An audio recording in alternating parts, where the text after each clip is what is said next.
የቀድሞ የትግራይ ጊዜያዊ አስተዳደር ፕሬዝዳንት አቶ ጌታቸው ረዳ ስለ ጦርነቱ አዲስ እስከዛሬም ያልተነገረ ሚስጥር ይፋ አድርገዋል።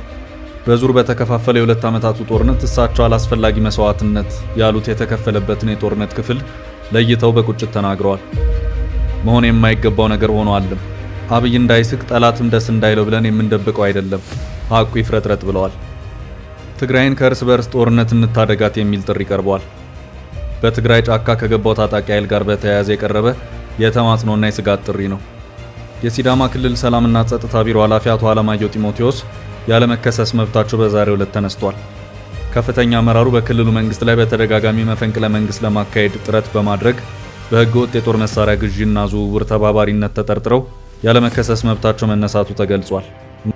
በንግግሯ የድሬዳዋን ህዝብ ያስቆጣችው ቲክቶከር የህግ ሂደት ተቋርጦ በይቅርታ መለቀቋ ተሰማ። ቲክቶከር ጃኒ በይቅርታ ላይ ባደረገችው ንግግር ልታስሩኝ ሳይሆን ፍቅር ልታሳዩኝ ያመጣችሁኝ ማለቷ ተሰምቷል። የፌዴራል የመጀመሪያ ደረጃ ፍርድ ቤት ምክትል ፕሬዝዳንት የሆኑት አቶ ተስፋዬ ነዋይ የምርጫ ቦርድ ምክትል ሰብሳቢ ሆነው በዛሬው ዕለት ተሹመዋል።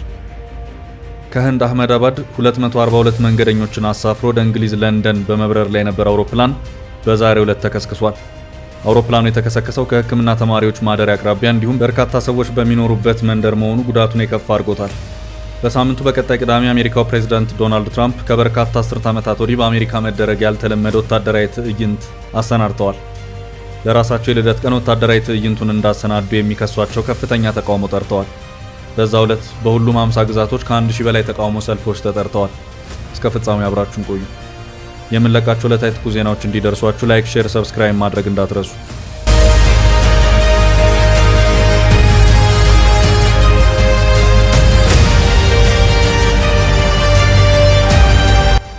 ጌታቸው ያጋሩት አዲስ ወታደራዊ ሚስጥር።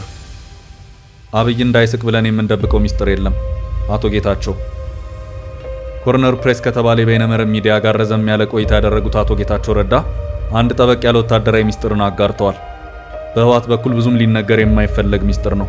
አቶ ጌታቸው ገና በመጽሐፍ ብዙ የምለው አለኝ ሲሉም ተናግረዋል። አቶ ጌታቸው በዚሁ ቃለ ምልልሳቸው በትግራይ ለ2 ዓመታት ከተካሄደው ጦርነት ጋር በተያያዘም በርከት ያሉ ጉዳዮች ወደ ኋላ ሄደው በማንሳት በቁጭት የተናገሩበት ሁኔታ ታይቷል። ጦርነቱ በተለያዩ ዘርፎች የተካሄደ መሆኑን ያብራሩት አቶ ጌታቸው ፖለቲካዊ አመራሩ ኃላፊነቱን በአግባቡ ባለመወጣቱ ብዙ ጥፋቶችን አጥፍቷል ሲሉም በዚሁ ማብራሪያቸው ላይ ተናግረዋል። በትግራይ 2 ዓመታቱ ጦርነት በትግራይ በኩል በጥቅሉ ምን ያህል ተዋጊዎች ሞቱ፣ ምን ያህል ውስጥ ቆሰሉ የሚለውን በተመለከተ በህወሓት በኩል ዛሬም ድረስ አይገለጽም፣ በሚስጥርም እንደተያዘ ነው። በዚህ ዙሪያ መረጃዎችን ማውጣትም እንደ ብሔራዊ ክህደት ነው የሚቆጠረው። ጦርነቱ አልፎ ታሪክ ሆኗል። የሟቾች ቁጥር ቢገለጽ ምን ችግር አለው? ለምን አይገለጽም? በሚለው ዙሪያ የሚሰጥ የተብራራ ምላሽ የለም። በጊዜው በትግራይ አቅጣጫ የሴንትራል ኮማንዶ አባል የነበሩት አቶ ጌታቸው ረዳ ይህንኑ የሟቾች አሃዝ ባይናገሩም የመስዋዕትነቱን ደረጃ ግን ጠቆም አድርገው አልፈዋል። አቶ ጌታቸው በተለይ በመጨረሻው ዙር በነበረው ጦርነት በትግራይ ተዋጊዎች በኩል ከፍተኛ ቁጥር ያለው መስዋዕትነት የተከፈለ መሆኑን በመግለጽ ቁጭታቸውን ገልጸዋል። ቁጭታቸውም የመጨረሻውን ዙር ጦርነት ማስቀረት ይቻል ነበር፣ ይህ ቢሆን ደግሞ የበርካቶችን መስዋዕትነት ማስቀረት ይቻል ነበር በማለት ነው። 2 ዓመት ሙሉ ተዋግተን የተሰዋው ሰው ቁጥርና መጨረሻ ላይ በተካሄደው ጦርነት ላይ የሞተው ሰው ቁጥር እጥፍ ነው። ይህንን አብይ እንዳይስቅ ጠላትም እንዳይደሰት ብለን የምናልፈው ጉዳይ አይደለም። ማሰብ ያለብን ሌላው ከዚህ የጥፋት ታሪክ እንዴት ይማር ብለን ነው ሲሉም ነው አቶ ጌታቸው የተናገሩት። አብይ ከይስሕቅ ጸላእ ከይሕጎስ ገለልካ ክትሓርጎ ታሪክ ንምንታይ ይመሃረሉ ሰብ ድሓር ምስጠፋና። አቶ ጌታቸው አክለውም የትግራይ ህዝብ ተጨፍጭፎ እንደ ኩርዶች እኮ ነበሩ እንዲባል አንፈቅድም። ለዚያም ነው በዚህ ሰዓት መባል ያለበትም ማለት ያለብን። መጽሐፍ አይቀርም። ኦክስፎርድ ወይም ካምብሪጅ ሄጄ እስከምቀባባው ግን ወጣቱ ማለቅ የለበትም። የትግራይን ህልውና ለማረጋገጥ 2 ወራት ወይም 2 ዓመታት ሊፈጅ ይችላል። ነገር ግን ያንን ለማድረግ ትግራይ አሁን እንዳትጠፋ መስራት ያስፈልጋል ሲሉም ነው የጠቅላይ ሚኒስትር አብይ አህመድ የምስራቅ አፍሪካ ጉዳዮች አማካሪ አቶ ጌታቸው ረዳ በዚሁ ቃለ ምልልሳቸው የተናገሩት። በጥቅምት 2013 ዓ.ም በክልሉ የተቀሰቀሰውን ጦርነት ማስቀረት ይቻል ነበር ያሉት አቶ ጌታቸው ያም ሆኖ የመጀመሪያው ዙር ጦርነት ማስቀረት ባይቻል እንኳን ከዚያ በኋላ የተካሄዱት ጦርነቶች ግን አላስፈላጊና ብዙ ዋጋ ያስከፈሉ ነበሩ ሲሉም ማብራሪያቸውን ሰጥተዋል። በ2 ዓመታቱ ጦርነት የተገደሉ ተዋጊዎች ቁጥር በመጨረሻው ዙር በተካሄደው ውጊያ ከሞቱት ጋር ሲነጻጸር እጥፍ ነው ያሉት አቶ ጌታቸው አሁን በስልጣን ላይ ያሉት አካላት ትግራይን ይዘው እንዲጠፉ ሊፈቀድላቸው አይገባም ሲሉም ማብራሪያቸውን ሰጥተዋል። ትግራይን ከእርስ በርስ ጦርነት እንታደጋት። ተቋማቱ የህወሓትን ለሁለት መከፈል ተከትሎ ከትግራይ ታጣቂ ኃይሎች አመራሮች መካከል የተወሰኑት ለዶክተር ደብረጽዮን ገብረ ሚካኤል ቡድን ድጋፋቸውን በመስጠታቸው በትግራይ ውጥረቶች እንደነገሱ ነው። ከዚህ ጋር በተያያዘም የተወሰኑት ታጣቂዎችና አመራሮቻቸው ወደ ትጥቅ ትግል ዝግጅት ውስጥ በመግባታቸው በክልሉ የእርስ በርስ ግጭት ሊቀሰቀስ ይችላል የሚል ስጋት አሳድሯል። ከዚሁ ጋር በተያያዘም በአሁኑ ሰዓት በትግራይ ክልል ያንዣበበው የእርስ በርስ ግጭት ስጋት እንዲቀረፍ የክልሉ ጊዜያዊ አስተዳደር የራሱን ጥረቶች ማድረግ እንዳለበት በክልሉ የሚንቀሳቀሱ ለሲቪክ ተቋማት መጠየቃቸውን የዶቼ ቬሌ ዘገባ አመልክቷል። ይህንኑ ጥያቄ ያቀረቡት ቅድሚያ ለሰብአዊ መብቶችና የዴሞክራሲና የማህበራዊ ፍትህ ድምፅ የተባሉት ሲቪክ ተቋማት ባወጡት መግለጫ መሆኑንም ዘገባው አክሏል። ተቋማቱ በትግራይ ውስጣዊና የውጫዊ ችግሮች ምክንያት በክልሉ የእርስ በርስ ግጭት ይቀሰቀሳል የሚል ስጋት አስከትሏል ማለታቸውን ያመለከተው ዘገባው ስጋቱ አሳሳቢና የትግራይ ህዝብ ሊቋቋመው የማይችል ነው ሲሉም ማብራሪያቸውን የሰጡ መሆኑን አመልክቷል። የዴሞክራሲና ማህበራዊ ፍትህ ድምፅ ስራ አስኪያጅ አቶ መላኩ ኃይሉ የትግራይ ኃይሎች ወታደራዊ መኮንኖች ባለፈው ጥር 15 ቀን 2017 አንድ የፖለቲካ ኃይልን ደግፈው መግለጫ ካወጡና የቀድሞ የትግራይ ጊዜያዊ አስተዳደር በኃይል ከስልጣን ከተወገደ በኋላ በትግራይ ኃይሎች መካከል መከፋፈሎች ተፈጥረዋል። ይህ ክፍፍል ሌላ ታጣቂ ኃይል እንዲፈጠር የአደገኛ ግጭት ስጋት እንዲኖርም አድርጓል ሲሉ ገልጸዋል። የተወሰኑ የትግራይ ኃይሎች አባላትና አዛዦች በትግራይ ያለ ያሉትን ስርዓት ለማስወገድ በአፋርና ትግራይ አዋሳኝ አካባቢዎች ራሳቸውን ለነፍጥ ውጊያ እያደራጁ መሆኑን መረጃዎች የሚጠቁሙ መሆኑንም ዶቼ ቬሌ በዚሁ ዘገባው አስታውሷል። ይህ በእንዲህ እንዳለ በትላንትናው ዕለት በመቀሌ ያሉ የትግራይ ተፈናቃዮች መቀሌ ላይ ሰላማዊ ሰልፍ ማድረጋቸውን ተከትሎ የህወሓት አመራሮች ከተፈናቃዮቹ ጋር ተወያይተዋል። ውይይቱ በዚያው በመቀሌ የተደረገ ነው። በዚሁ ስብሰባ ላይ ሰፋ ያለ ማብራሪያን የሰጡት የህወሓት ጽሕፈት ቤት ኃላፊ ወይዘሮ ፈትለወርቅ ገብረ እግዚአብሔር ወይም ሞንጆሪኖ መጪው የክረምት የዝናብ ወራት ከመጀመራቸው ቀደም ብሎ ተፈናቃዮች ወደ ቀያቸውና ቤታቸው ለመመለስ እየሰራን ነው ሲሉም ሞንጆሪኖ ተናግረዋል። በዚህም ከትግራይ ጊዜያዊ አስተዳደር እንደዚሁም ከትግራይ ኃይሎች ጋር ንግግሮች ሲደረጉ የነበረ መሆኑን ያመለከቱት ሞንጆሪኖ ከዲፕሎማቲክ ማህበረሰቡም ጋር ሲደረጉ የነበሩ ውይይቶችም የየራሳቸው አዎንታዊ አስተዋጽኦ አላቸው ሲሉም ተናግረዋል። ከሳምንታት በፊት በኢትዮጵያ የአሜሪካ አምባሳደር እርቪን ማሲንጋ በሽሬ ተፈናቃዮች መጠለያዎችን በመመልከት ያደረጉትን ውይይት በማሳያነት የጠቀሱት ፈትለወርቅ ገብረ እግዚአብሔር ከክረምቱ በፊት ተፈናቃዮችን ወደ ቀያቸውና መኖሪያ ቤቶቻቸው ለመመለስ ከፌዴራል መንግስቱ ጋር የሚደረገው ንግግርም ቀጥለዋል ሲሉም አስታውቀዋል። በትግራይ በኩል ምዕራብ ትግራይ እየተባሉ ከሚጠሩት ወልቃይት ጠገዴ፣ ሰቲት ሁመራና ጠለምት እንዲሁም በኤርትራ ጦር ተይዘዋል በሚባሉት አካባቢዎች እስከ 1 ሚሊዮን የሚሆኑ ነዋሪዎች ተፈናቅለዋል በሚል በትግራይ አመራሮች ሲገለጽ ይሰማል። አሁን የሰኔ ወር መጀመሪያ ሲሆን ክረምቱም የሚገባው ምናልባትም ከ2 ሳምንታት በኋላ ነው። አብዛኞቹ ተፈናቃዮች መመለስ አለባቸው በሚባለው በወልቃይትና በቀሪው ትግራይ መካከል በክረምት እስከ አፍ ገደፉ የሚሞላ የተከዜ ወንዝ አለ። ሞንጆሪኖ በዛሬው ዕለት ለተፈናቃዮች በሰጡት ማብራሪያ እንደ ፓርቲ ትልቁ ተግባራችን የትግራይ ሉዓላዊነት ማረጋገጥ፣ የተፈናቀሉ ወገኖቻችን ወደ ቤታቸው መመለስና ህዝባችንን ከጠላት ነፃ እንዲወጣ ማድረግ ነው ሲሉ ተናግረዋል። ባለስልጣኑ በመፈንቅለ መንግስት ተከሰሱ። የሲዳማ ክልል ሰላምና ጸጥታ ቢሮ ኃላፊ አቶ አለማየሁ ጢሞቴዎስ ያለመከሰስ መብት በዛሬው ዕለት ተነስቷል። ከፍተኛ አመራሩ በክልሉ መንግስት ላይ በተደጋጋሚ መፈንቅለ መንግስት ለማካሄድ ጥረት በማድረግ በህገ ወጥ የጦር መሳሪያ ግዢና ዝውውር ተባባሪነት ተጠርጥረው ያለመከሰስ መብታቸው መነሳቱ ተገልጿል። የክልሉ ሰላምና ጸጥታ ቢሮ ኃላፊ አቶ አለማየሁ ጢሞቴዎስን ያለመከሰስ መብት በሲዳማ ክልል ምክር ቤት ተገፏል። ምክር ቤቱ ውሳኔውን ያሳለፈው ዛሬ በሐዋሳ ከተማ ባካሄደው 6ኛ ዙር 4ኛ የሥራ ዘመን 2ኛ አስቸኳይ ጉባኤ ነው። ምክር ቤቱ የአቶ አለማየሁን ያለመከሰስ መብት የተነሳው በስልጣን ያለ አግባብ መጠቀም፣ በኮንትሮባንድ፣ በህገ ወጥ የጦር መሳሪያና በአደንዛዥ ዕፅ ዝውውር ተሳትፎ በመገኘታቸው ነው ሲል የክልሉ ፍትህ ቢሮ ለምክር ቤቱ አስረድቷል። ምክር ቤቱ በፍትህ ቢሮ ኃላፊ የቀረበለትን ዝርዝር ካደመጠ በኋላ ያለመከሰስ መብታቸውን ለማንሳት የቀረበለትን አጀንዳ በሙሉ ድምፅ አጽድቆታል። ያለመከሰስ መብታቸው በምክር ቤቱ የተነሳው አቶ አለማየሁ ጢሞቴዎስ ላለፉት 5 ዓመታት የክልሉን ሰላምና ጸጥታ ቢሮ በኃላፊነት አገልግለዋል። አቶ አለማየሁ ያለመከሰስ መብታቸው ከመነሳቱ አንድ ቀን አስቀድሞ ትላንት ሰኞ በህግ ቁጥጥር ስር ውለዋል የሚለው መረጃ በተለያዩ የማህበራዊ መገናኛ ዘዴዎች እየተሰራጨ ነው። አቶ አለማየሁ ከተጠረጠሩባቸው የወንጀል ድርጊቶች መካከል የክልሉ ሰላምና ጸጥታ ቢሮ ኃላፊ ሆነው ሲመሩ በነበረበት ጊዜ ስልጣንን ያለ አግባብ በመጠቀም ግለሰቦችን በግፍ አስሮ ማሰቃየት የሚለው ይገኝበታል። የታሰሩ ግለሰቦችን ለማስለቀቅ ከፍተኛ እጅ መንሻ መቀበልም ባለስልጣኑ የተጠረጠሩበት ሌላኛው ድርጊት ነው። የሰላምና ጸጥታ ቢሮ ኃላፊው ህገወጥ የአደንዛዥ ዕፅ ዝውውር ፍቃድ መስጠት እንዲሁም ህገወጥ የጦር መሳሪያ ግዢና ዝውውር እንዲካሄድ መፍቀድ የሚሉ ውንጀላዎች ቀርበውባቸዋል። የግሉን ጥቅም መሰረት በማድረግ በክልል ውስጥ ህገወጥ የኮንትሮባንድ ንግድ እንዲስፋፋ ማድረግ የሚለውም በፍትህ ቢሮ የቀረበ ሌላኛው ጥርጣሬ ነው። አቶ አለማየሁ በክልሉ መንግስት ላይ መፈንቅለ መንግስት ለማድረግ በመጣር እንደተጠረጠሩ የኮሚኒኬሽን ጉዳዮች ቢሮ አስታውቋል።